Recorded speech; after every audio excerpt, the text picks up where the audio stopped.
beriman. Katanya gitu kan, cirinya kiamat itu diambilnya orang-orang beriman. Maka sekali lagi Ustadz, hari ini kita mau bicara apa Ustadz? Maka sesuai dengan konteks atau topik kita kali ini, hari ini kita akan bicara mempersiapkan Nyun Sewu, mempersiapkan kematian. Ustadz, kenapa temanya seperti ini? Karena sekali lagi Nyun Sewu, kalau misalnya ada acara 17 Agustus itu rapatnya itu 3 bulan sebelumnya. Padahal itu cuma acara 17 Agustus. Itu rapatnya 3 bulan sebelumnya. Kenapa? Karena butuh persiapan. Nek gak ada persiapan, mesti acara 17 Agustus itu berasakan. Jenengan mau mengadakan mantu akad nikah mantu nih jenengan, itu mesti ada persiapan. Nek perlu setahun persiapannya.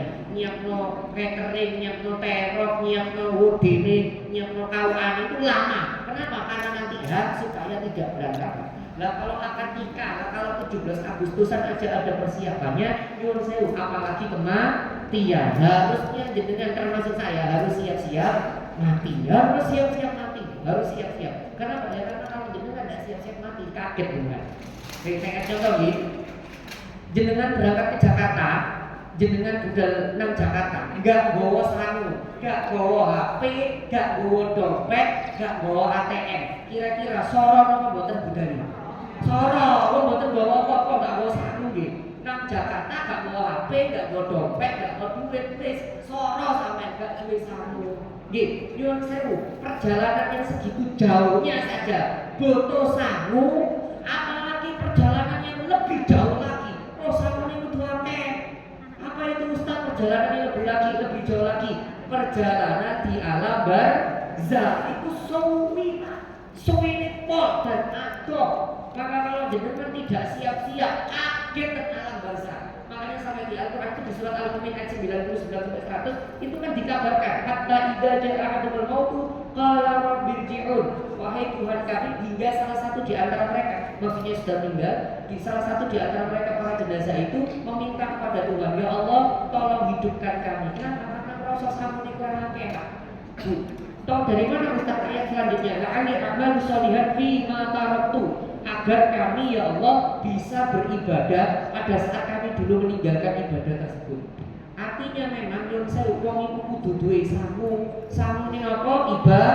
Ibadah. Jenengan gelem gak gelem kudu siap no sangu ning apa? Sangune ibadah. Jenengan harus menyiapkan apa namanya? Menyiapkan sangu yang namanya ibadah. Dulu ada seorang ulama memberikan makalah, memberikan kalimat yang menggunakan kalimat hikmah. Ketika seseorang meninggal itu ada empat orang yang ada di sampingnya. Yang pertama itu tetangga-tetangganya itu ada di samping-sampingnya, tetangga orang-orang di sekitarnya. Tapi setelah setelah mutimnya memakamkan itu tetangga-tetangganya pasti pergi. Maka tinggal orang yang kedua. Siapa itu orang kedua? Sanak familinya. Si nauli kuburan, si dimono. Tapi nanti setelah beberapa saat sanak familinya itu ikut pergi juga. Yang terakhir tinggal istri dan anaknya.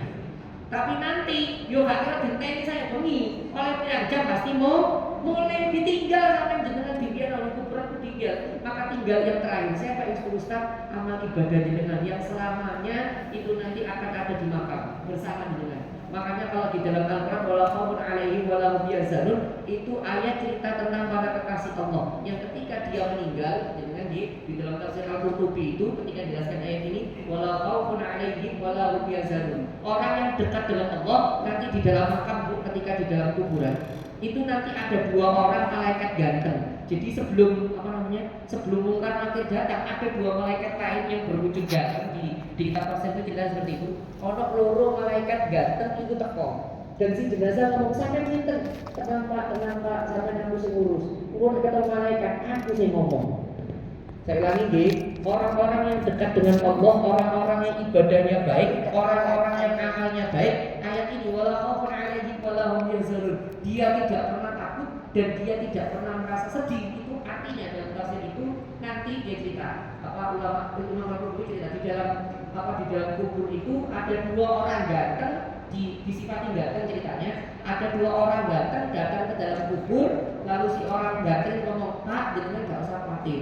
Untuk ketemu karena aku sing jawab. Bayangkan kalau jenengan punya amal baik, apapun itu baik jenengan nggih, amal baik jenengan seneng nulungi tangga, nek ana tangga lara jenengan ngrewangi, ana tangga hajatan jenengan milu kora-kora, nggih. Pokoknya jenengan punya amal baik dan amal baik itu jenengan konsisten istiqomah. Nah, amal baik jenengan itu tadi berubah menjadi dua wong lanang ganteng kancane jenengan. Maaf kalau bahasa kira sekarang, ibu-ibu nek dikaceni wong ganteng tak seneng to ya. Nggih, seneng apa mboten? Wong seneng iku jenengan dikaceni nang kuburan.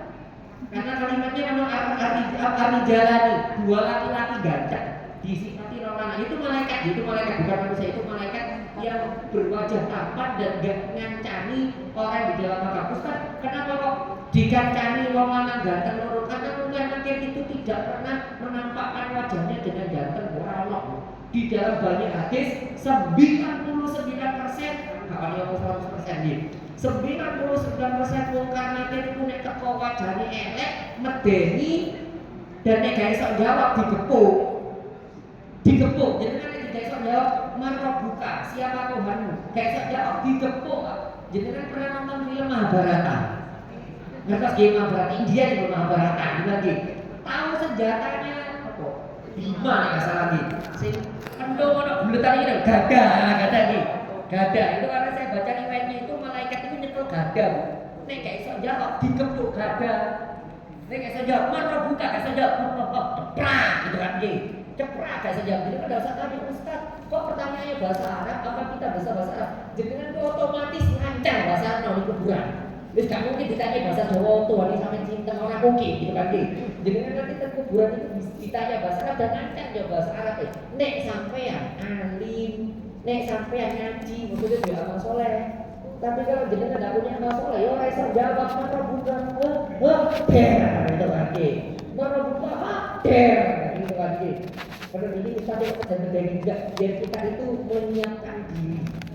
Biar kita menyiapkan diri. Maka mulai sekarang Ustaz, persiapan kita itu apa Ustaz? Ya nomor satu itu tadi kalau di dalam surat Al-Asri wa'amilus soleh, yaitu orang-orang yang beramal soleh. Tiap-tiap amal soleh ini, amal soleh itu tidak melulu sholat, amal soleh itu tidak melulu zakat, amal soleh itu tidak melulu puasa. Amal soleh itu salah satunya api karo tonggo.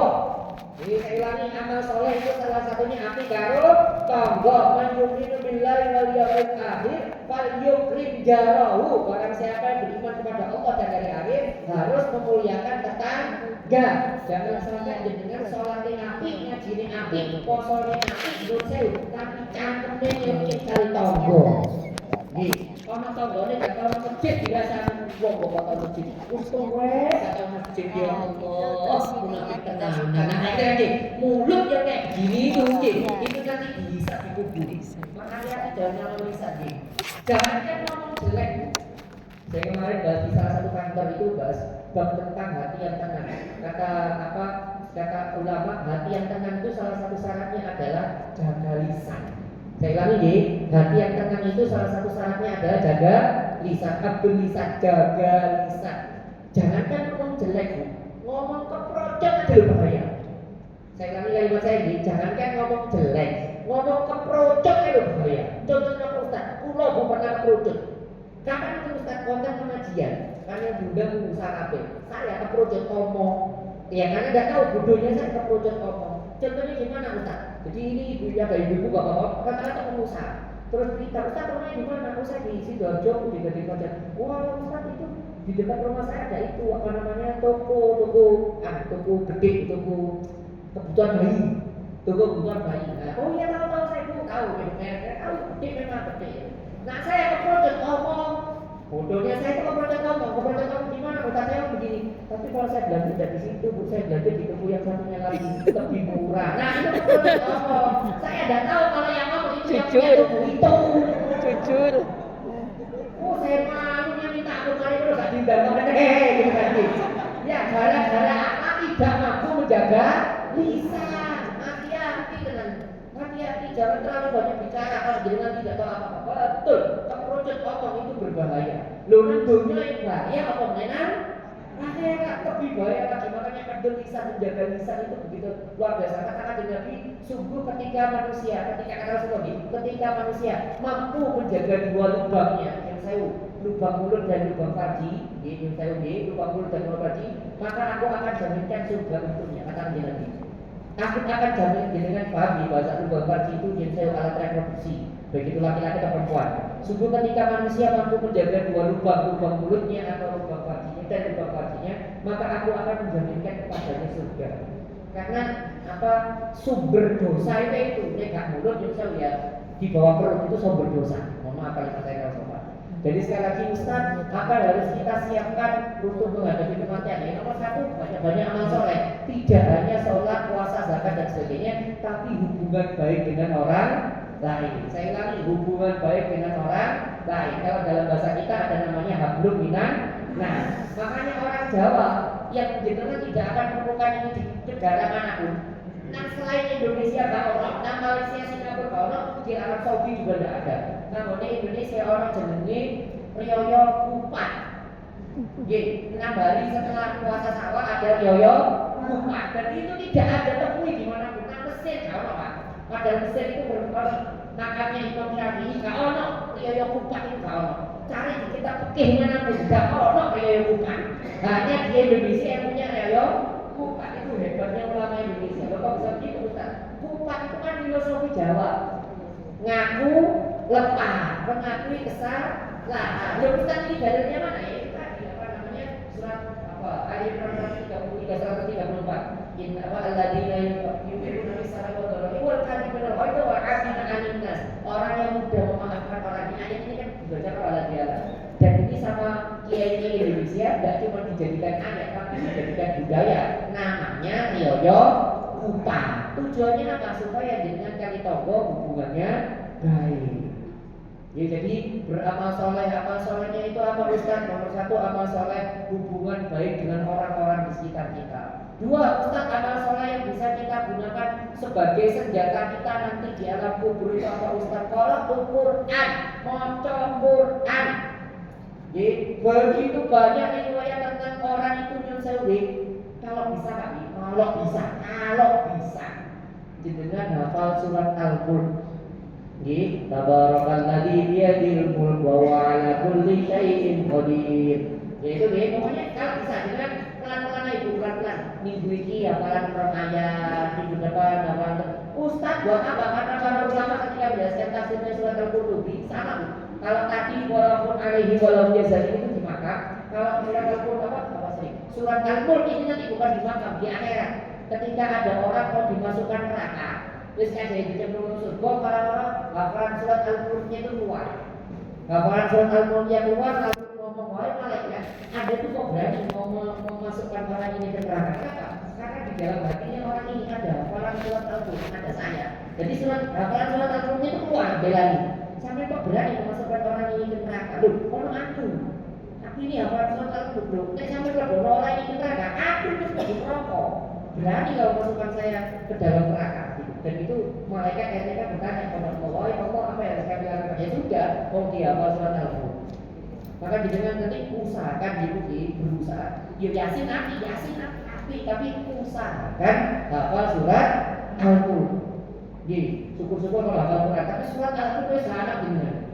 Surat Al-Mulk itu penjagaan kita supaya nanti di yaumul akhir ketika di akhirat itu ada yang menolong kita. Salah satunya surat Al-Mulk. Itu kalau kalimatnya Allah yang nanti akan menjaga kita.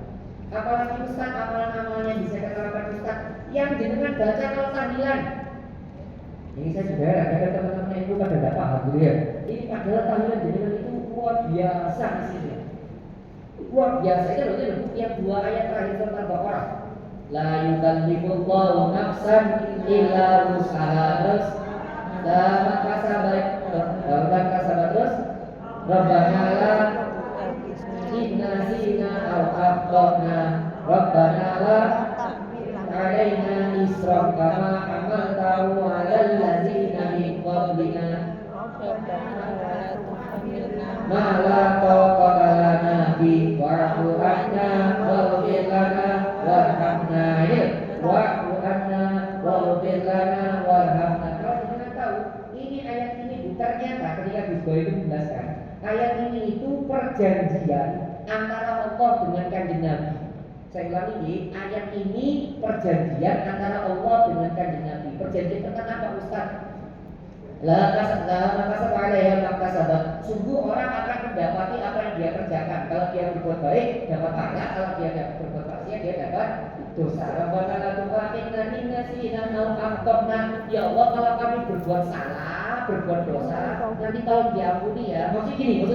Kanjeng Nabi itu ngomong gini, ya Allah, nek umatku kadangnya berbuat salah, belum berbuat salah,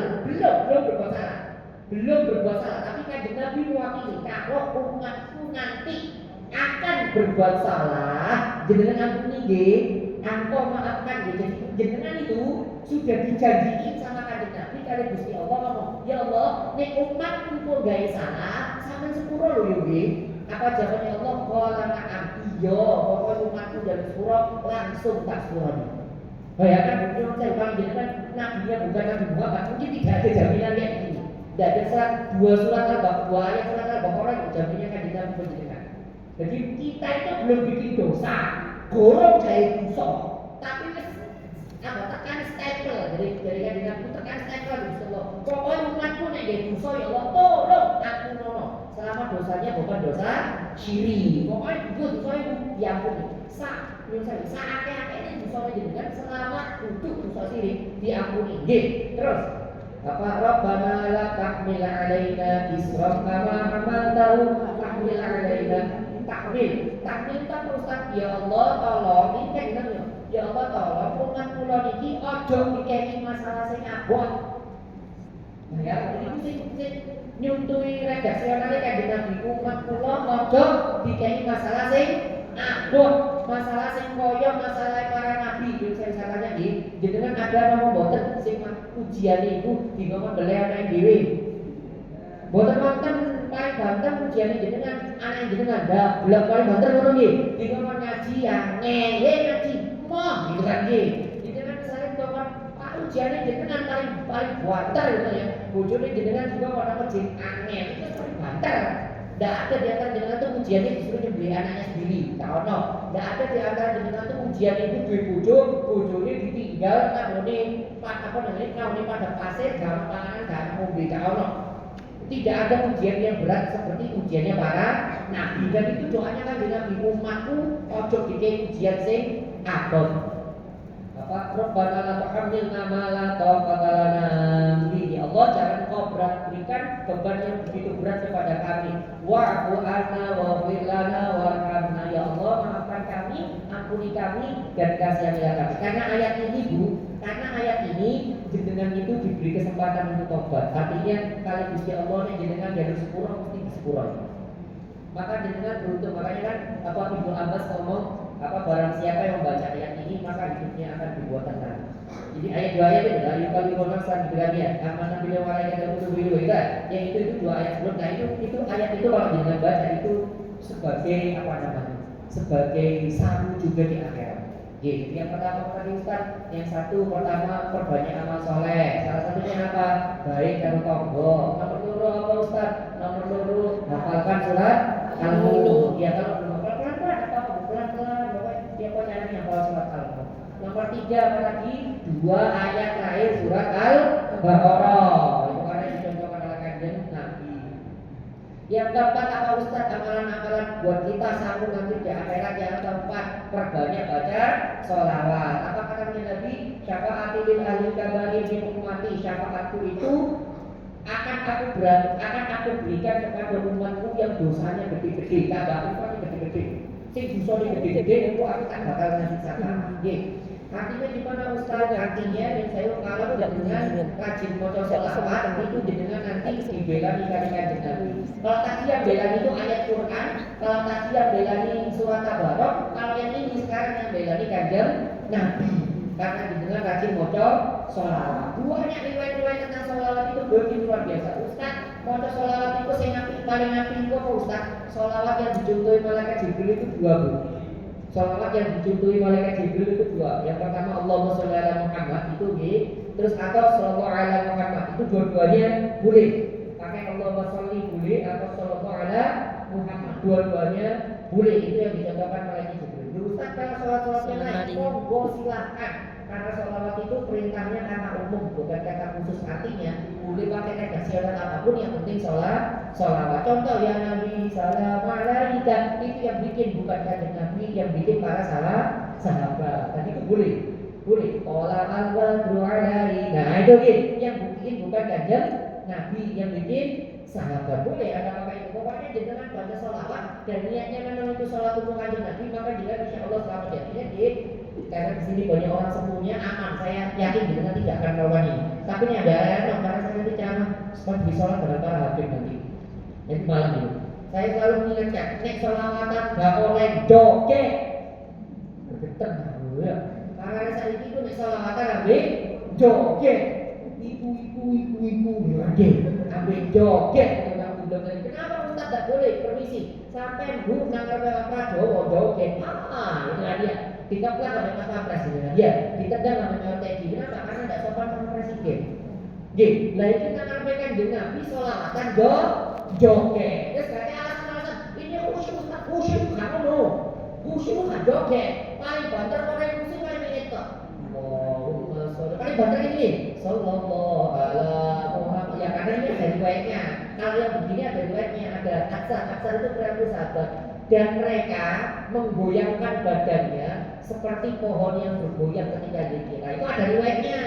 Emang ada riwayatnya. Para sahabat itu kan zikir, Bu, subhanallah, subhanallah, subhanallah. Itu badannya bergoyang seperti pohon yang bergoyang. Itu ada